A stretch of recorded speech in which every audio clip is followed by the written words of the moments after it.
Hi, in this video, we would like to go a little deeper into the story Matchbox.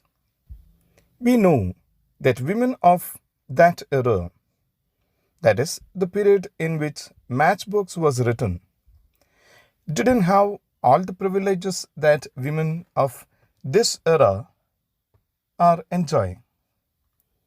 The society has changed a lot. Yet, we can say that women are blocked from exploring their true potential by different social taboos or social restrictions. Who is blocking women? Have you thought of that? Is it men, women, or the entire society? That is both men and women together? Ashapurna Debi and her sisters were not allowed to study. They were blocked by their grandmother. Was it because she didn't like the girl children? Not at all. She was just observing the social norms which were considered noble at that time. Then, to improve the situation of women, where should the changes happen? Yes, you are right. The society should change. The thought process of the society should be changed. There lies the relevance or importance of stories like Matchbox. Such stories influence the thought process of the society. Cultural rebirths or reforms are always stimulated by literature because literature touches the emotions of the reader. The reader experiences the gravity of injustice when it is portrayed or told from the angle of the affected. Who is the affected person in Matchbox? Nomita. What was the major problem she faced? Her husband, Ajit, was not respecting her individuality.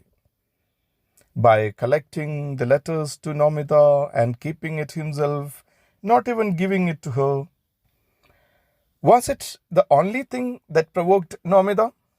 No. The letters from her mother always hurt her ego. What was in those letters? Request for money. Was Nomita able to send money herself? No. She was not having an income. Only Ajit could send money to her mother. So this helplessness also suffocated Nomita. Now let us look into the story. Matchbox by Ashapurna Debi. I always compare women to matchboxes. Why? Because of the way matchboxes are. Even though they have enough gunpowder to set 100 lankas aflame, they sit around meek and innocent in the kitchen, in the pantry, in the bedroom, here, there, anywhere. Women, too, are exactly the same. You want an example? What is the reference of gunpowder to set 100 lankas aflame?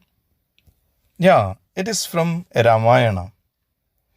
Hanuman went to Lanka in search of Sita Devi. Ravanan and his friends humiliated or insulted Hanuman and made him a captive. That is, they arrested him. In the peak of humiliation, they set fire on the end of Hanuman's long tail. What did he do? He jumped from one building to another and set entire Lanka on fire. So here, the writer states her concept about women. They are like Matchbox, which is meek and safe until it catches fire. She tells a story to demonstrate her concepts.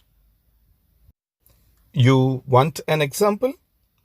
Then look carefully at that enormous 3-story house in front of us. Sunday morning. The washerman has come and is waiting. Here, 3-story house and washerman indicates the richness of Nomida's and Ajit's house. Sunday is mentioned to tell that it was an off day and all family members were there in the house. Moments before handing over a heap of Ajit's dirty clothes to the washerman, Nomida goes through the pockets one last time and discovers the letter. A twisted, crumpled envelope with its mouth torn and on the envelope Nomida's name. A flame goes up in all Nomida's nerves and veins. So she drops the clothes in her hand and sits on the bed to open the letter. The first thing she looks at is the date. Going by the date, the letter must have come about 3 days earlier. She turns over the envelope and matches the postmark to the date. That too bears the same witness. Here, Nomida feels great anger because it is not for the first time Ajit is doing such a thing. When she made sure that the letter came 3 days back, now she is sure that Ajit deliberately didn't give her that letter. Yes, the letter came 3 days ago. Ajit has opened it and read it, then crumpled it and twisted it and dropped it into his pocket and left it there. Hasn't felt the need to mention it even once to Nomida. The flame that had gone up now burns steadily, hissing, sounding its note on each of her mind's strings. Just like a musician plays a guitar or violin, the flame of anger is playing mischiefs upon Nomida's mind's strings. Because this incident is not a casual oversight, it is deliberate. Ajit's nature is exactly like that. Somehow, he has gained possession of the key to the letterbox, fishing it through the gaps among the 52 hands of this giant family. And whenever there is a letter with Nomida's name on the envelope, he opens and reads it first, and only then does he give it to her. It is possible that oftentimes he doesn't give it to her at all. At least, that is the suspicion that has taken deep root in Nomida's mind. മിക്കപ്പോഴും അജിത്ത് ഈ രീതിയിൽ പ്രവർത്തിച്ചിരുന്നത് കൊണ്ടാണ് ഇപ്പോൾ പോക്കറ്റിൽ നിന്ന് ചുരുട്ടിക്കൂട്ടിയ ഒരു കത്ത് കിട്ടിയപ്പോൾ നോമിത ഇത്രയധികം ക്ഷുഭിതയായത്. Even though to this day Ajit cannot truthfully make the claim that he has been able to discover any letter in the slightest degree suspicious. Still, this ugly habit of his won't go. Nomida was a very, very beautiful woman. And that's why Ajit married Nomida even though she was poor. So he often doubted that someone may pass love letters to Nomida. That's why he often checked the letters that came to Nomida. Not with Nomida's anger, not with her taking offense, not with bitter reproaches, her trying to shame him, sarcasm, not with anything.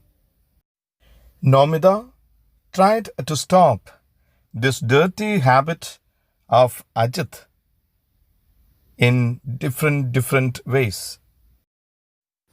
If she mentions it, first he tries to laugh it away. And if laughter doesn't get him out of deep water, he scolds her. Ajit has his own style to save himself from Nomida. He laughs at first to mention that it is a silly thing. If Nomida doesn't stop her arguments, then he starts scolding her. With rough words, he scolds her. She sits perfectly still for a minute and reads the letter through. It is nothing much. A letter from Nomida's mother. It is her standard speech.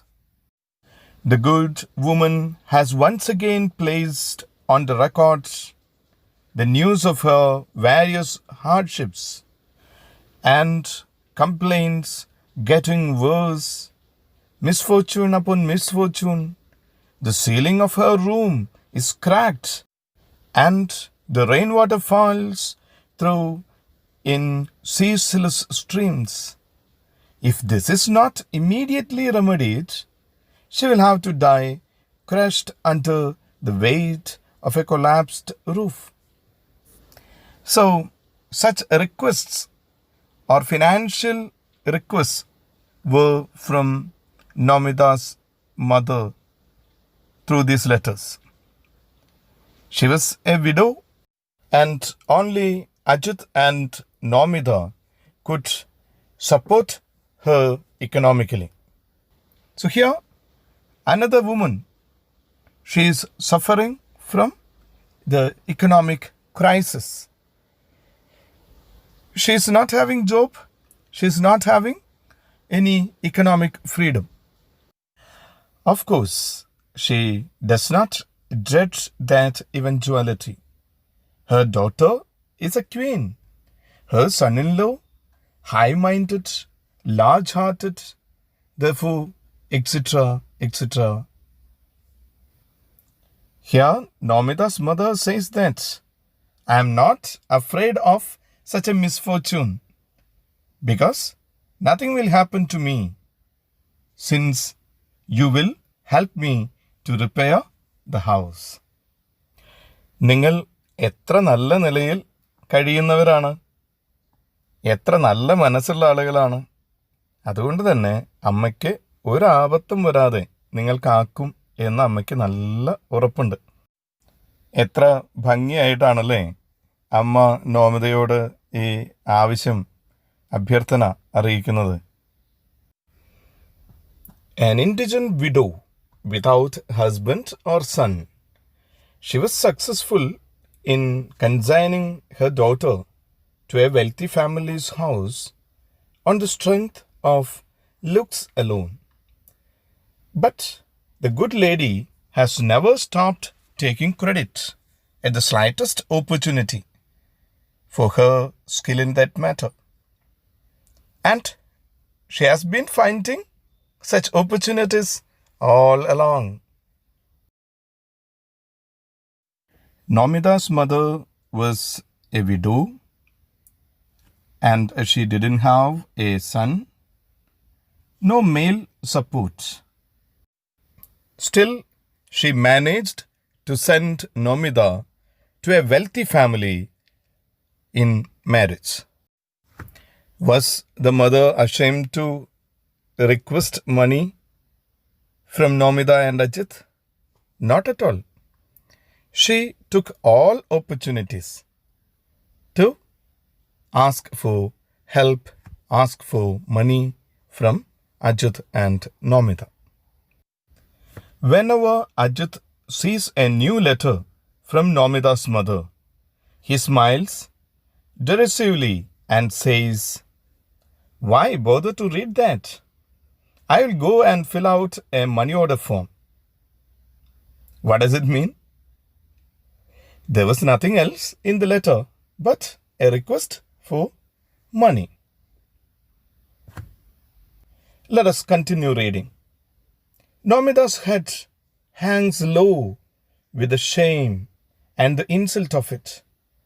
So, some time ago, out of anger and grief, Nomida forbade her mother from writing to her on postcards. Are you familiar with postcards? What is the speciality of postcards?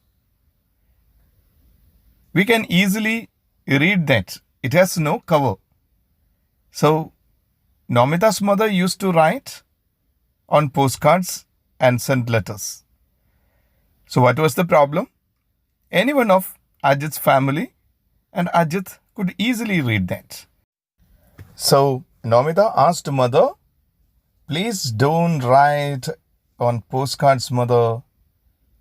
Please use envelope."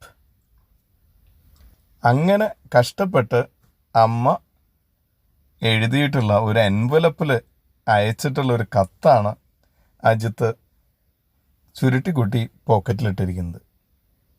നോമിതയ്ക്ക് ദേഷ്യം വരാതിരിക്കില്ലല്ലോ. So with this we conclude today's session. We shall meet in the next video. Thank you.